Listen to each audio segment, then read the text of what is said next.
Ready to dive into a world of star-crossed lovers and some pretty intense family drama. Sounds exciting. We're tackling Romeo and Juliet today. Romeo and Juliet. Trying to uncover what makes this play tick, even after all these centuries. It's a classic for a reason. Right. And we're not just gonna, rehash the plot. Yeah. We're going deep. We're talking about Shakespeare's language, the characters and their motivations. Love it. And how Act 1 really sets the stage for all the drama. Because it all starts at the beginning, right? Exactly. So Act 1, scene, Okay. it throws us right into the heart of this feud between the Montagues and the Capulets. Right. And Shakespeare, he doesn't waste any time. He starts the entire play with this conflict. And he does it so cleverly. Yeah. Like right away, he uses the servants, the lowest rung of the social ladder, to show us how deeply rooted this hatred runs. It's ingrained. Totally. Remember Samson and Gregory bantering about carrying coals and taking the wall? Like, they're ready to fight over the smallest things. It's almost comical how easy it is to set them off. I know. But it really shows you Yeah. how much of this feud is about, Yeah. their pride Right. and this need to, one-up the other family. Exactly. Their language even reflects that, right? Like, it's so over the top. Yeah. Shakespeare's using them to almost poke fun at how absurd this whole feud is. Right. But then things escalate pretty quickly, right? Oh, yeah. Enter Benvolio, he's a Montague, and then Tybalt, a Capulet. Ooh, and their reactions to this whole fight are so telling. In what way? Well, you've got Benvolio, right? Even his name means well-wisher.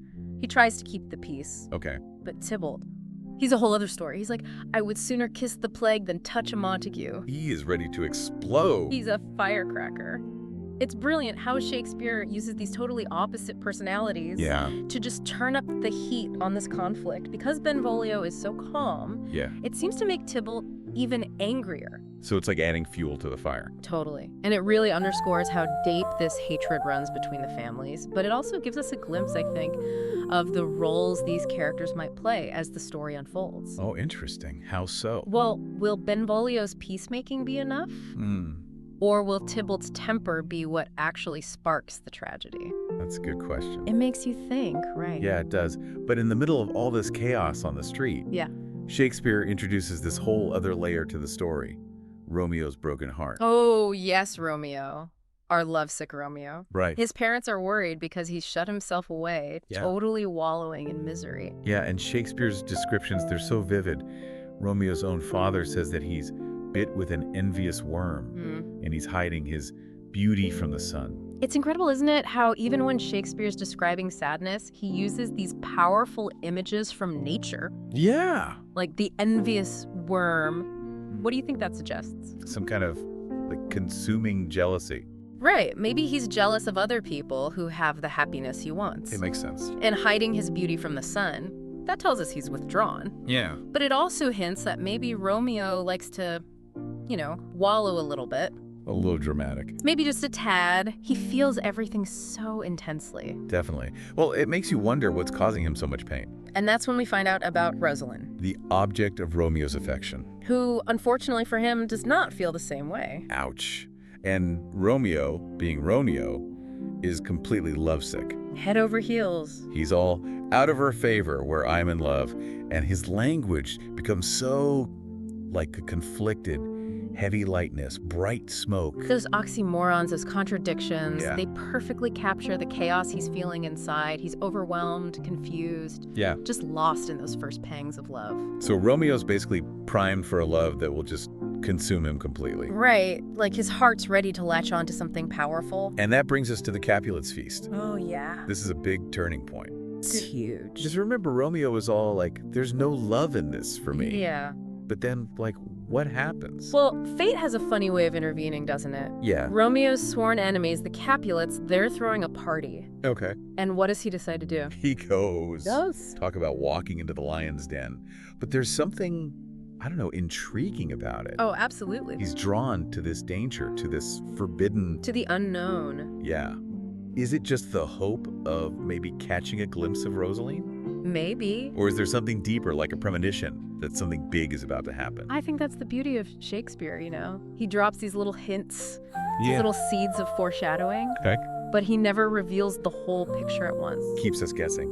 Exactly. So when Romeo says, "But to rejoice in splendor of my own," it's almost like he can feel it. That something big is coming. Exactly. Little does he know, he's about to meet Juliet. Juliet. Speaking of Juliet, let's jump ahead a bit.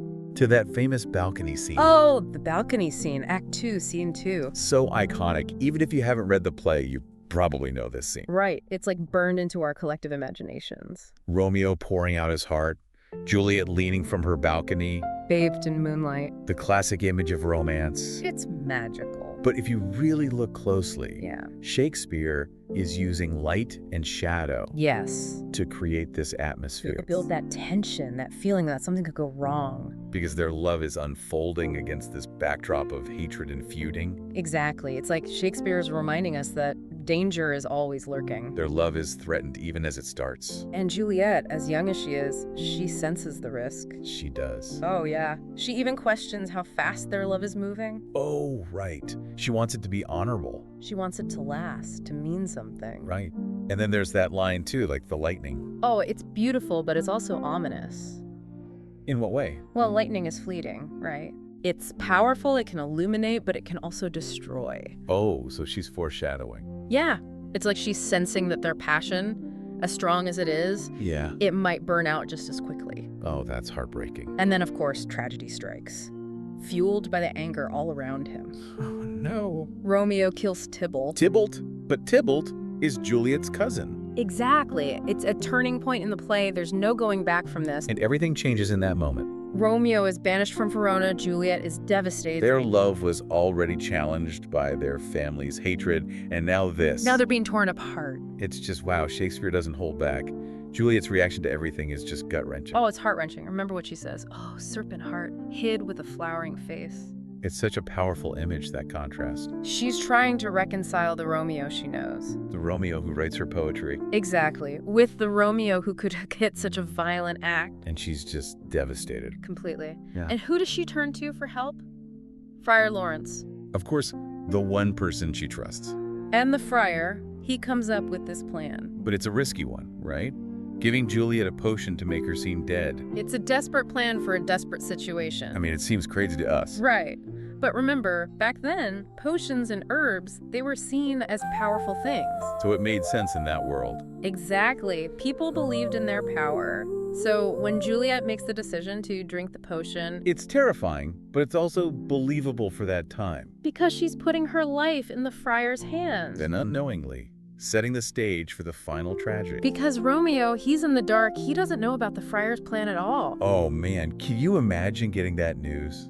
The love of your life, gone. His whole world just shatters. So of course he rushes back to Verona.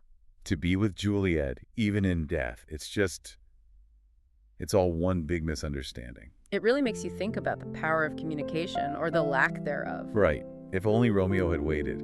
If only he'd known the truth. But that's Shakespeare for you, showing us the cruel hand of fate. Romeo and Juliet, these characters, they're victims of circumstance, of bad timing. And of their family's hatred, of course. It's a story that still resonates with us after all these years. It's timeless because it's about the human experience.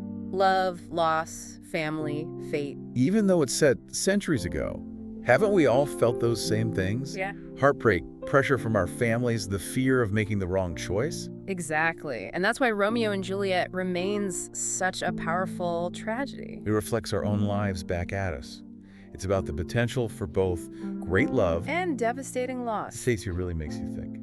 So as we wrap up this deep dive on Romeo and Juliet, I think it's safe to say we've uncovered some fascinating insights. we've seen Shakespeare's genius, how he uses language, symbolism. And these complex characters to create a story that's both epic and deeply personal.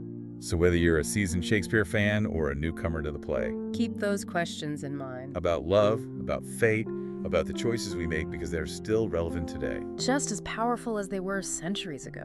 Romeo and Juliet, a timeless masterpiece that stays with you long after the curtain falls.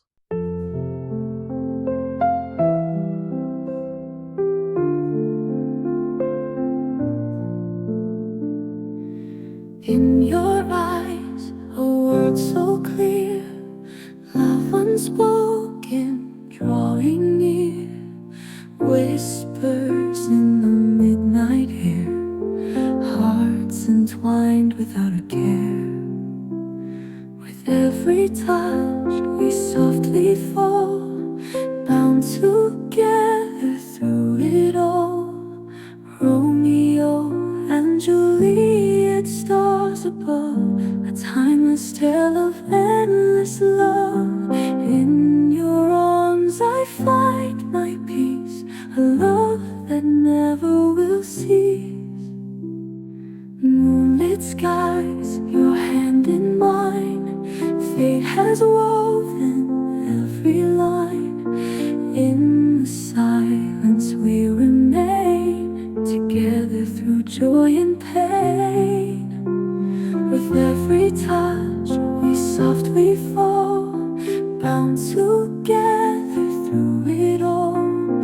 Romeo and Juliet, stars above, a timeless tale of endless love. In your arms I find my peace, a love that never will cease.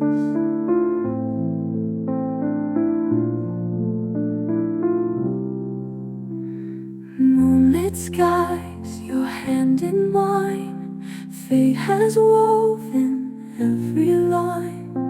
In your arms I find my peace, a love that never will cease. Through the shadows